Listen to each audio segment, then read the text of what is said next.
Like, I'm the guy that you come to because I put myself in this position to tell you, again, what's right and wrong. I know what I'm doing, right? That's how you need to instill confidence in people, right? Yeah. Like, that's my whole goal, really, is to help you as a brand owner feel confident about your visuals and the way that you're presenting yourself.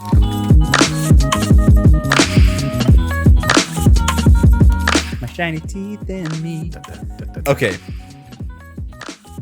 Welcome to the Underpaid Producer Podcast, the show where I interview creatives, entrepreneurs, all the people that want to make content for themselves or their business, and we take a peek behind the curtain at people like John over here. What's up, John? What's up, dude? How you doing? Good. What do you do? What? Who are you? Why is it worth my time to talk to you? And how do we know each other? Yeah. So mostly I trick people into letting me be on their podcast. Just make stuff up. It's actually, I make a living off of it. Yeah. I don't have a home, so being able to sit on this chair is really nice. They are comfy. They are really great. It's a good spot you got. We should have had our meeting in here. We could have. It's all right. The whole office is comfy. This is a great space to come down. But so I am by trade a graphic designer. I think I like to think of myself as like a little bit more than that. Call myself like an artist, a creative in general. And what that means to me is not just like, help making you pretty things, but trying to like figure out like, well, why is it pretty? Why does it work? And what are like, I guess, the concepts you're trying to push forward? Yeah. Because I think everybody's a creative person, obviously, like we're put here to create. And but not everyone does it. And there are various reasons for that. But the one that I find is maybe the biggest and the most like easily overcomable is just the ability to speak about your inner vision, I guess. So in short, I'm a graphic designer, and I help people's creative vision become a vision, a reality. Yeah, I think one of the cool things, because you and I, how long have we known each other now? It's been almost a year. It's almost been 2 years. Yeah, because we actually it's like a year and a half. Yeah, something about that. It feels like a lot longer, which is I think a good mark of a good friendship. Yeah, we worked at the same place together, and I left, and we're still friends. Yeah. We worked there for like half a year together. Well, you were maybe there almost a year. Anyway. I was there 11 months. Yeah. So we spent a lot of time together, really. Yes. Every day. Yeah. So hey, honey, I'm back. John and I became friends. And now that I'm out of that space, we've kind of stayed connected. We still hang out, still talk, send memes, and then also help each other out professionally when we need to. Mm-hmm. I've used John for like so many different graphic design services or just brand help, website stuff, all that, because he's a smart dude. And I'm kind of curious, like, one, what made you get into that, right? Because we're still younger. Yeah. Me, I'm like basically a baby still, but like, what made you get into the world of graphic design or helping people realize their vision? Because I've noticed that working with you, I have a vision that I have, right? Like we're talking about this network that James and I are creating. Mm-hmm. And you are able to do something that I haven't seen people be able to do before, which is take my vision and enhance it and provide me, like I kind of said it earlier when we were in our meeting, like a wireframe for how to get there or how to make it better, mm-hmm. right? Sure. So I'm kind of curious what made you interested in graphic design or like just pursuing a creative career, you know? Yeah. And so to try not to be like too long-winded about my entire life story and goals and dreams, basically like I've always been interested in art and drawing. Fast forward my whole life to 18 when everyone's making a decision about where to go to college and what to do with their life. I was so lost because I had it in my head that I couldn't be an artist. I wasn't good enough or I wasn't willing to put in the time. Whatever it wasn't an option for me is what I kept telling myself. and wherever that came from, I don't care to speculate on. It's what it was. So, through like struggling, trying to figure it out, like I've eventually decided, okay, well, I'm just going to go to community college for now, because that's it's a smaller step, and I get to kind of test out what I like. So Yeah. I went into business with a focus on advertising, because I thought that's the only way I'm going to be able to be creative, and have a job in like sort of the direction that I know I'm good at, but not be that starving artist. Again, that term was so ingrained into my brain as what was my fate if I was going to pursue a passion, right?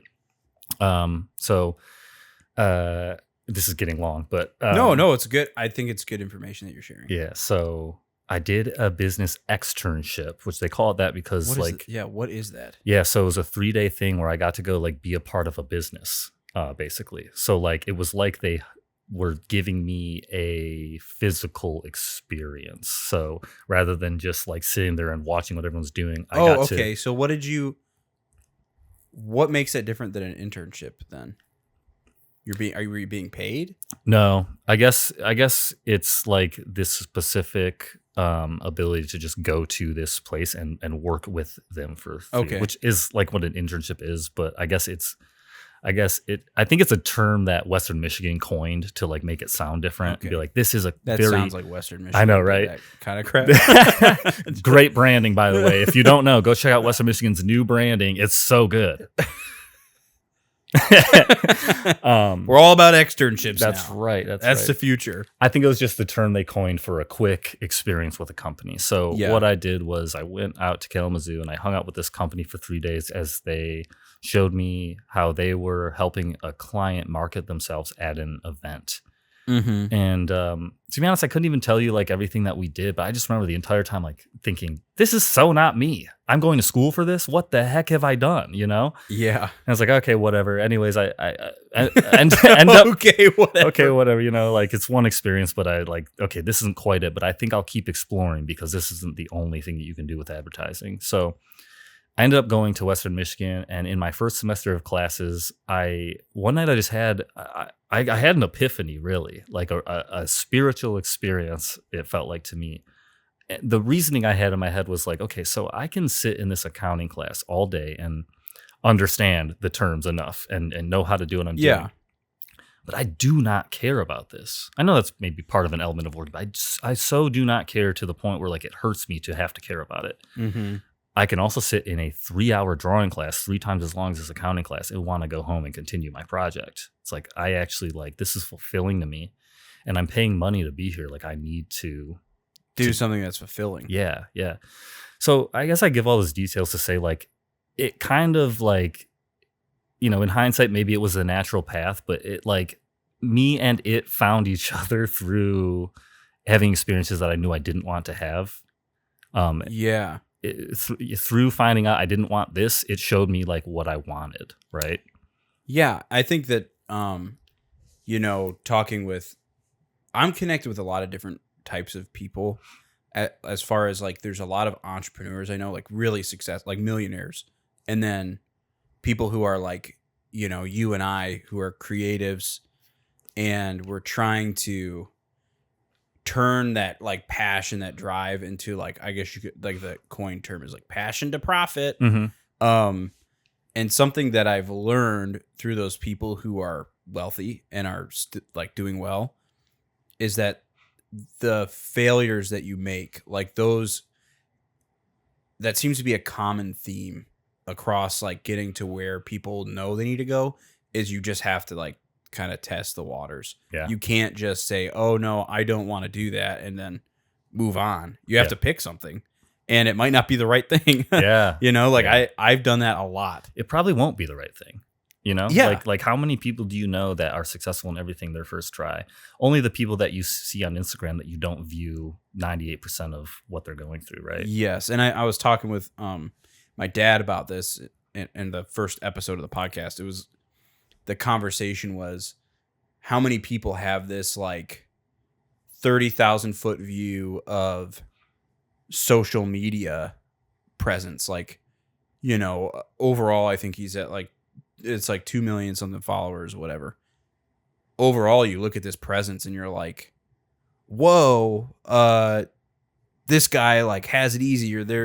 There's like this stuff, but they don't see like the decisions and the failures that got you to that point. Yeah. And I think that it's the same thing with like creative work, where you do it because you have a passion for it, but you have to learn by trial and error too. Yeah. Yeah. You know? Yeah. The creative process is like a very easy one to relate to, like, or to use in your life. Like, it is what you just said. It's all about exploring and finding out what is right and wrong, or what fits and what doesn't.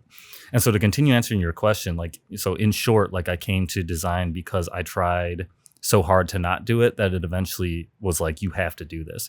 And then how I found what I enjoyed about it was it felt to me like learning these concepts, and you learn things like design principles like symmetry and isolation and things like that, but you also learn how to apply frameworks of thinking to like what you're doing. And so all of that kind of stuff like felt to me like pulling back the veil and uncovering like truths of the world. Like you can look at molecules and see how they're mathematically built, and there are rules to the way that things there's are, like a science to it. Thank you. Yeah, there's a science to this largely arbitrary thing that we call art, which many people argue whether or not design is art or not. I think it is a art. That's a different conversation. Hey, if you enjoyed the content that you listened to in that clip of this full episode, be sure to go in the description below and check out the PHOS Network, where you can watch the full thing. If you don't want to pay for the full access, it's all on audio for free. Anywhere you listen to your podcast, just go check it out there if you want. But I really urge you guys to go check out the PHOS Network and what we have to offer over there. It's got a bunch of exclusive content, and it's also got learning modules and courses to help you build your business through content. So check it out, and thanks for watching, guys.